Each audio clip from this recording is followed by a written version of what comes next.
Trabalho na Birando Hopi, edifício de templo da Hopi Pertacaba, nos não tem mais espaço para mais lecionar, mesmo que também parquet de procurador-geral, que está para Cochau, Sint Maarten e Islambes, também a Bira Hopi Perta. Mais trabalho? Tem mais trabalho. Bom exemplo da afpakteam que tem começado.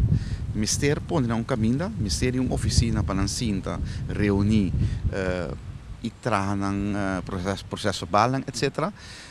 Não por dentro do templo, não por dentro do parquet procurador-geral, então nós mister busca outro lugar. Nós aproveitar e busca lugar também onde por pôr paga bobut. Agora aqui paga bobut dentro do templo.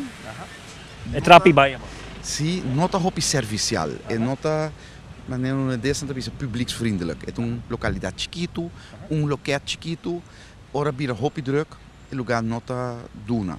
Dus aproveitando de tudo isso aqui, nós mistera de três localidades, e nós saímos para riba de Kranchi Biel na Waigat, Abraham Chumaceiro Boulevard, onde antes SKS estava Sinta, na oficina, SKS.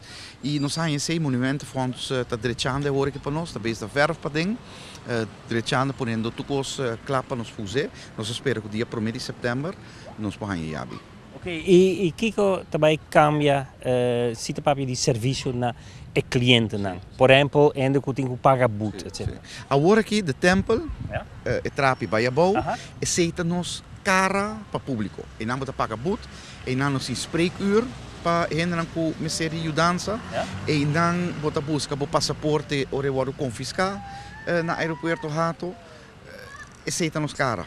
Pero este vai cambia, nós vai fazer uso de edifício na Waigat para exibir nos cara e não bota vai acudir e não bota buscar informação e não te spreekuur e não bota vai pagar bobut. Mas privacidade, por exemplo. Mas privacidade e também aqui não torta difícil para chegar para parquear para pagar bobut. Maioria gente, 99% de gente que também paga bobut, é bobut de tráfico. Mas já tem que viajar, não sabe de experiência, você também paga bobut com o transporte público, você também com o auto, porque a placa sempre tem um problema e edifício novo que nós vai ubicar dentro tem espaço para parquear.